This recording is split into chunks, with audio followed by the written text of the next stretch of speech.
Me encuentro con Daniel Lizárraga. Él es periodista que ha colaborado en diferentes medios de comunicación, como lo fue el diario digital Animal Político, Revista Proceso, El Universal, Diario Reforma, Radio Red, y pues su más reciente trabajo fue en MBS Noticias, que fungió como coordinador de información y de investigación especial con Carmen Aristegui. Pues un placer que nos conceda esta entrevista. No, al contrario, gracias a ustedes por abrirnos el espacio.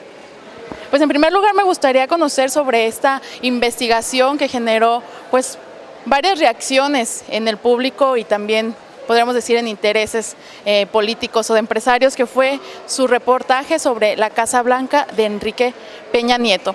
Platíquenos sobre cómo fue este proceso para realizar la investigación. Bueno, fue un proceso que duró 1 año, 8 meses y inició con el olfato periodístico de uno de los compañeros de la unidad, que es Rafael Cabrera, que él vio la revista Hola y detectó que ahí había alguna nota, digamos, con la publicación de la primera entrevista con Angélica Rivera como primera dama, y se dio cuenta que las fotos eran espectaculares en una residencia que nadie conocía, y digamos que eso fue el elemento que lo motivó a empezar a indagar, y lo que nosotros llamamos el elemento disparador de la historia.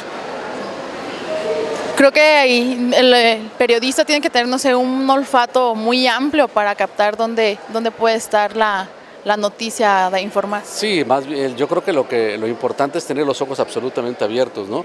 Hace poco el maestro Gustavo Gorriti, peruano, decía que este reportaje lo que iba a cambiar era quitarle a los reporteros de investigación ese misticismo de seriedad, ¿no? E incluso empezar a ver las revistas del corazón con otros ojos, ¿no? Porque son donde los políticos que se juntan con la gente rica, bueno, que son lo mismo, pues, pero empiezan a exhibir a veces lo que tienen, y eso es lo que nos permitió iniciar la investigación. Estuve viendo que su investigación pues fue muy amplia, se basa en muchos testimonios, en muchas investigaciones en fuentes documentales, pero me llamó la atención que usted también se basa mucho en lo que son las solicitudes de acceso a la información. Bueno, lo que pasa es que a lo largo de muchos años hemos aprendido a utilizar el acceso a la información como parte de la metodología de investigación.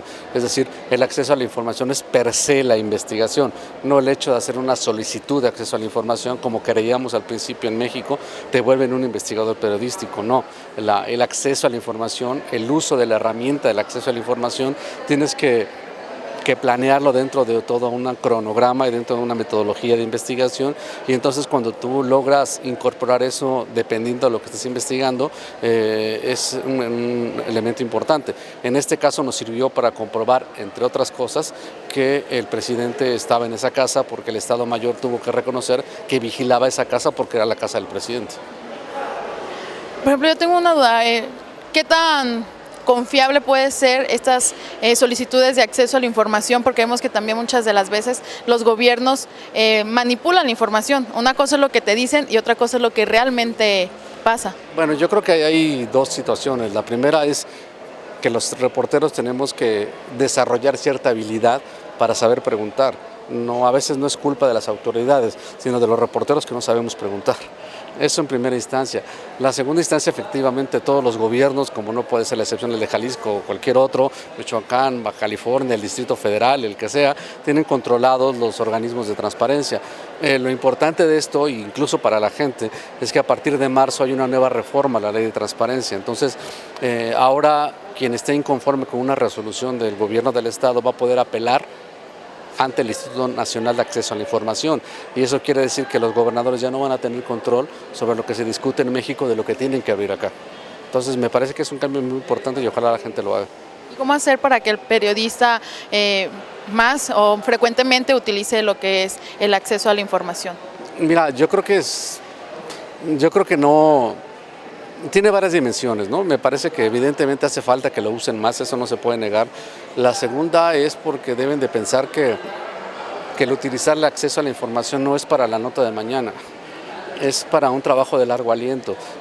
O la manera en que más luce el acceso a la información es cuando tú lo incorporas como parte de una metodología de investigación de largo aliento. Si pensamos que es para el trabajo de mañana, no te sirve, o te sirve muy poco. Tienes que pensar en el largo plazo, ¿no? Ahorita que mencionas sobre el plazo, pues sabemos que estas investigaciones ya señala, por ejemplo, la que realizó con la Casa Blanca, pues son muy extensas, se llevan muchos meses. ¿Qué tan viable o qué consejo le daría a un futuro periodista para que apueste más por lo que es el periodismo de investigación? Bueno, yo creo que esto es un asunto de gustos personales. Hay gente que entiendo, como colegas, que no serían capaces de meterse un año, 8 meses a examinar expedientes, y bueno, hay otros que sí lo hacemos. Entonces creo que lo primero es definir si uno tiene ese perfil. No es nada malo decir que no lo tienes. El segundo es que si te gusta debes de prepararte muchísimo, debes de tener una gran paciencia y debes de aprender que las dos cualidades principales son tiempo y profundidad. Entonces no tienes que estar pensando que vas a escribir para mañana como el resto de los compañeros, sino que tú tienes que pensar en largo aliento, y eso quiere decir que tienes que asegurar una buena publicación para dentro de 6 o 7 meses. Es complicado, sí, y requiere de mucho trabajo, sí, y no se nota demasiado al principio, sí, pero vale la pena al final. Al final, ¿cuál podría ser la recompensa? Porque ya también lo mencionaba en la conferencia, la recompensa que usted recibe. Las recompensas son la satisfacción de haberlo hecho. La segunda es la gente que nos acerca, nos felicita, nos agradece, sobre todo que le hayamos informado sobre algo que ellos no sabían.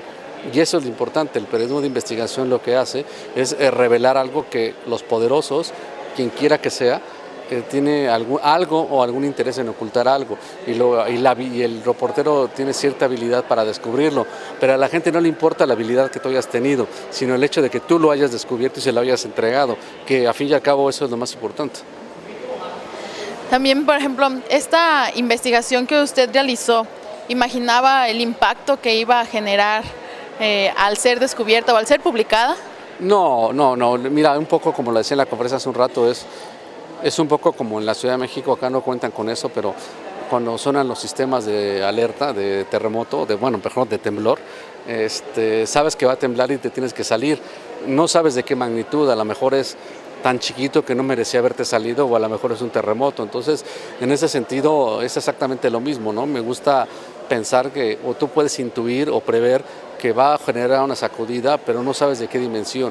Entonces, pues, yo creo que mejor no es esperar la dimensión, solo tomar precauciones para lo que vaya a suceder, no importa la magnitud. Por ejemplo, causó, podríamos decir que por el lado pues bueno y que era el objetivo periodístico, varios premios. Obtuvo el Premio Nacional de Periodismo en el 2014 y también obtuvieron el García Márquez en el 2015. ¿Cuál fue su sentir? Bueno, la verdad es que es muy satisfactorio porque creo que no me equivoco, pero es la primera vez que un trabajo de investigación logra los 3 premios principales en Latinoamérica, que es el nacional para nosotros, el Premio García Márquez y el Premio Latinoamericano de Periodismo de Investigación, que es de todo el continente. Eso evidentemente es muy satisfactorio y habla de que algo hicimos bien, pero también para mí es una gran responsabilidad para mi equipo, porque eso implica llevar y seguir trabajando bajo estándares muy altos, y además tener la misión y la actitud de los que nos han enseñado a nosotros para poder guiar a las nuevas generaciones. Y fue un trabajo muy reconocido en cuanto a la labor periodística, pero por otro lado también pues viene lo del despido de MBS. ¿Esperaban esta reacción de la empresa? Sí, desde luego que la esperábamos. El asunto es que tú sabes cuando te dedicas a esto a lo que te arriesgas. Entonces era, entre comillas, tan sencillo en decidir entre no publicarlo para conservar el espacio o sí publicarlo. Ya sabemos qué pasa cuando no lo publicas,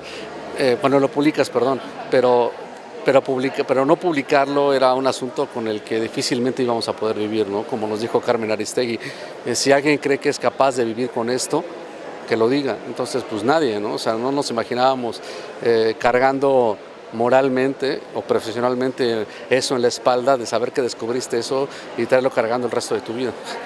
¿Por qué no publicarlo? ¿Algún motivo les dieron algún? No, simplemente lo único que fue a través de Carmen Aristegui fue que la empresa estaba en una situación muy vulnerable, cualquier cosa que signifique eso, y que nos recomendaban con una sonrisa en los labios que mejor no lo sacáramos, que lo pensáramos 2 veces, que poníamos en riesgo el espacio. Y bueno, a mí me llegó un chat equivocado de uno de los ejecutivos de MBS, Felipe Chao, que lo describo en el libro, donde dice, ya le dije a Lizárraga que baje eso a fuerza. Bueno, lo dice con otras palabras, ¿no? Entonces se equivocó de chat y se le iba a mandar a su jefe, a Joaquín Vargas, que es el líder de la familia en MBS, y bueno, eso no refleja más que, supongo, las presiones o la autocensura que fue generando el medio, ¿no? Por ejemplo, usted, por ejemplo, imaginaba o más bien sintió que con esto le estaban coartando su libertad de expresión. Pues desde luego que sí, esto es un manotazo en la mesa, ¿no? Me parece que, que los concesionarios de radio y televisión son eso, concesionarios, es decir, ellos pueden ser dueños, como dice Carmen, de los fierros, del micrófono, de las cámaras, pero no son dueños del aire. Los dueños del aire somos los ciudadanos, los mexicanos, entonces yo creo que debería de haber una mayor regulación en ese sentido, pero bueno, independientemente, a veces te ponen contra la pared y ya no tienes nada que hacer. Pero bueno, lo interesante de esto es que también encontramos la forma de publicarlo, ¿no? Entonces, por una parte, evidentemente hay un manotazo del gobierno, pero por otro lado una habilidad del equipo que yo enorgullezco de encabezar, de que encontró la manera de que esto se supiera, ¿no?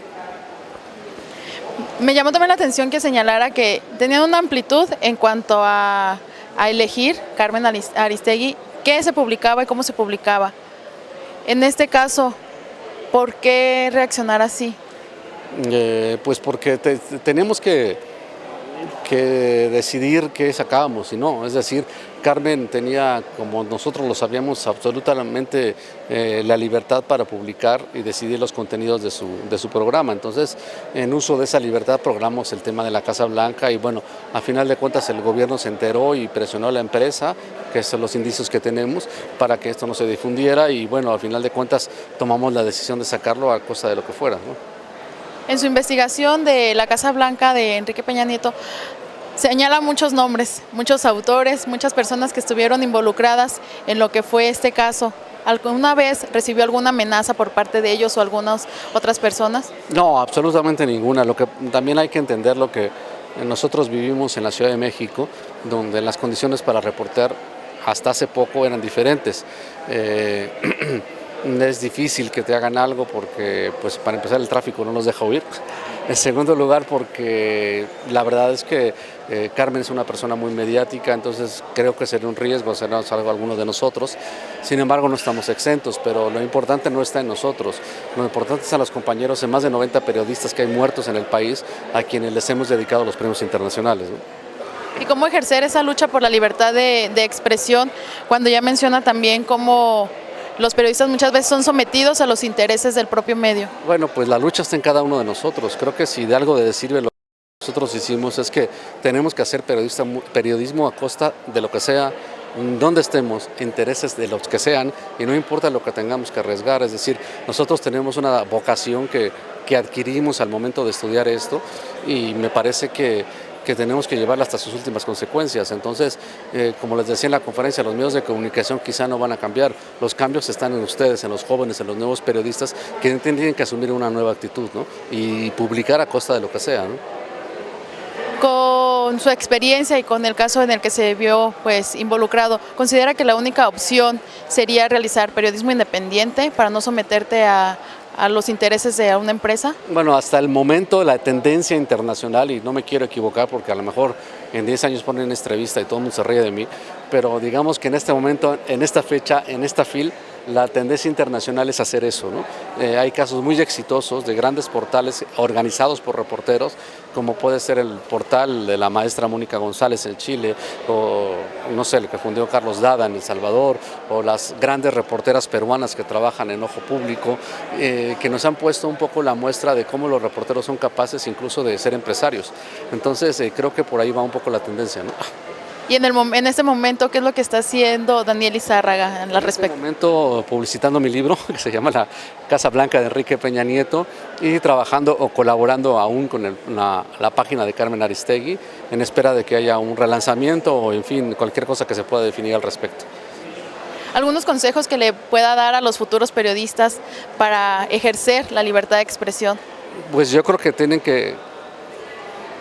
Es muy difícil, ¿no? Yo no soy muy bueno para dar consejos, pero yo creo que lo principal es entender que esto es una pasión por informar. Entonces, que pensemos si tenemos esa pasión y una vez que la descubres que sí la tienes que llevar hasta sus últimas consecuencias, independientemente de dónde estés trabajando. Es decir, yo creo que el periodismo requiere de arrojo en el sentido más profesional del término, y eso quiere decir que cuando se te presente una oportunidad como la que teníamos nosotros, tomar una actitud voy a usar un término muy beisbolero, es como cuando de repente te lanza una buena pelota y lo único que tienes que hacer es sacarla del parque, ¿no? Entonces, tener la habilidad suficiente y la fuerza suficiente personal para saber que esa pelota la tienes que sacar del parque. No tenemos que tener miedo a las amenazas que pudieran ejercerse. No, claro que sí. Yo creo que uno de los aspectos importantes que vienen desarrollando todos los periodistas en América Latina es tener ciertas medidas de seguridad. Ustedes pueden encontrar protocolos en el Consorcio Internacional de Periodistas de Investigación o en el artículo 19 donde nos enseñan cómo cuidarnos. Eso es muy importante, aprender a cuidarnos porque en estos tiempos de delincuencia organizada hay que tener cuidado, pero no miedo, cuidado. ¿Y cree que sí se garantizan los derechos al periodista? Sí, además hay que ejercerlos, ¿no? En un país como este tenemos que abrirnos el espacio a codazos, es la única manera. Daniel Lizárraga, pues un placer que nos hayas permitido esta entrevista. ¿Algo más que quieras señalar? No, muchas gracias por la oportunidad.